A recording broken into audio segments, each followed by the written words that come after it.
Eric Bolling apparently thinks good programming is showing videos of himself from 10 years ago on Fox. And that was what he did in a recent segment where he weighed in on culture war issues. This time, the big baddies are the Muppets. You got Mr. Potato Head, I guess that's played out. You got Dr. Seuss, that's a little boring now. So time to move over to the Muppets.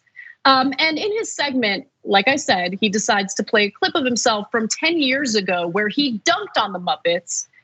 Let's take a look at that and I'll give you some more context about what he's trying to get at here. Not the first time these little felt communists have tried to infect the minds of our youngest and most vulnerable children. A decade ago, way back in 2011, I called out Kermit, that cute little green monster Commie. But I remember when I was a little kid, we were poor, we were dead broke, in fact, and my parents would see someone wealthy driving by and be like, see that guy? He started a business, he worked hard, you can be like that someday. Not pointing the finger at Tex rich man and saying he's a bad guy. Well, here's what happened. The Muppets were blaming an oil baron for closing down the studio. That's cute, you little oppressive Muppets. They didn't even try to hide their disdain for success by naming the guy Tex Richman. But I took them to task. I didn't mean to say anything that offended you guys. I called them anti-capitalist because of the movie, and the rich oil guy was portrayed as bad. Just want to say, listen, Froggy, what's his name? Kermit, Miss Piggy, if you want to debate this anytime, I'm all for it. So let's bring it. Let's have maybe, I don't know, Donald Trump moderate a debate. What do you say, Kermit? Eric Bolling, I'm glad he brought back that clip from 10 years ago to show Americans what a hero he is for taking Kermit the Frog to task in defense of an oil baron. Good for him. The real winners in this country, the people really building America from the ground up, are those fossil fuel companies and the fossil fuel executives. So good on you for defending Tex Richman. What a courageous and brave thing to do, really. It's amazing. And the funny thing is, like, I can remember, because I was that kind of kid, which should probably surprise nobody.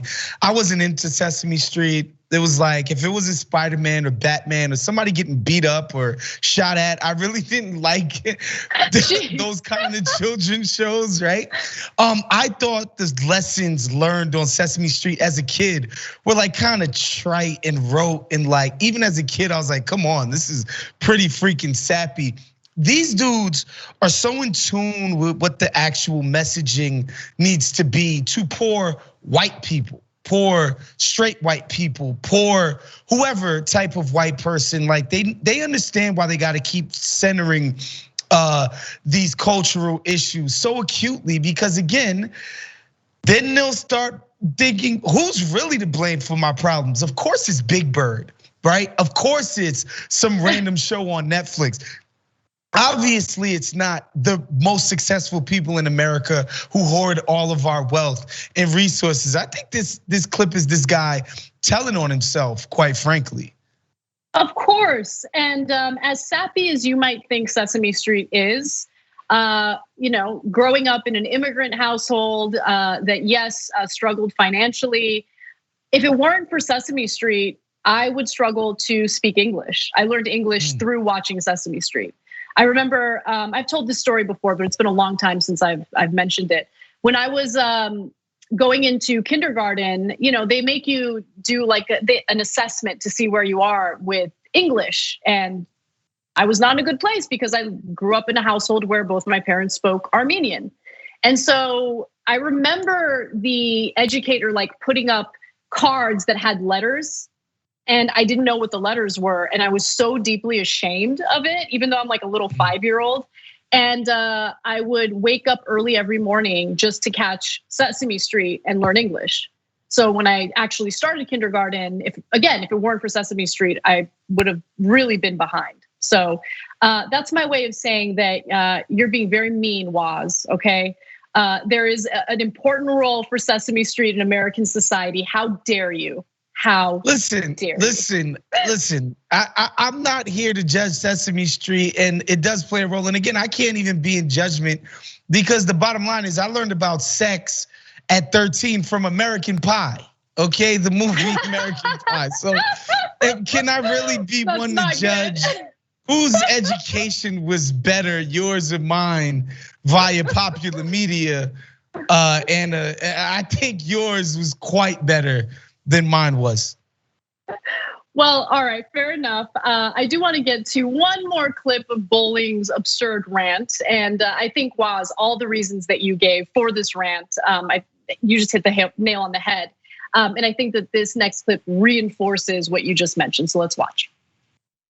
All right, well, I called them out almost 10 years later. They never took me up on that offer. Apparently, though, me calling them out didn't sit well with one portly pink dummy who took to the media to trash me for exposing her leftist tyranny. It's almost as laughable as accusing Fox News as, being news. Boy, that's going to be all over the internet. Yeah. Seriously, they got a real big problem. Guess what? The invite's still open, Miss Piggy. If you or your emasculated frog boyfriend, Kermit, ever wanted to join this desk, it's free. It's just so, like, it's embarrassing. But these audiences eat it up, right? And then look, what sparked all of this? Like, it is pretty random to want to go back 10 years and play a clip of yourself. But part of it was the fact that Sesame Street was just trying to educate kids about the COVID vaccine so they're not afraid of it and all of that. And of course, conservatives, they love making anything related to COVID a culture war topic. And so that's really what this was centered on. The notion that Sesame Street or the Muppets or any type of children's programming would dare educate kids about something that the country is dealing with right now. But yeah, I mean, Eric Bolling is one of the most over-emotional hacks in conservative media. So much so that sexual misconduct allegations against him led Fox News, of all places, to fire him. And that's saying something when it's Fox News.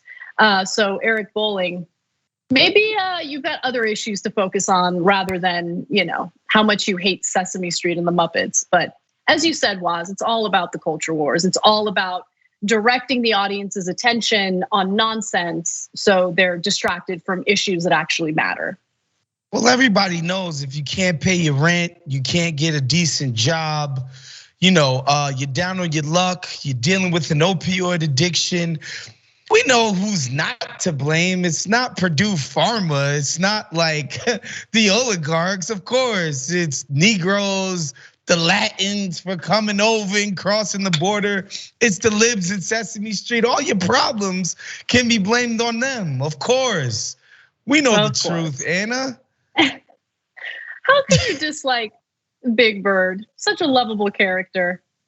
I can do away with Kermit. I'm not a big fan, but still. I'm just kidding. I don't care at all. Thanks for watching The Young Turks. Really appreciate it. Another way to show support is through YouTube memberships. You'll get to interact with us more. There's live chat emojis, badges.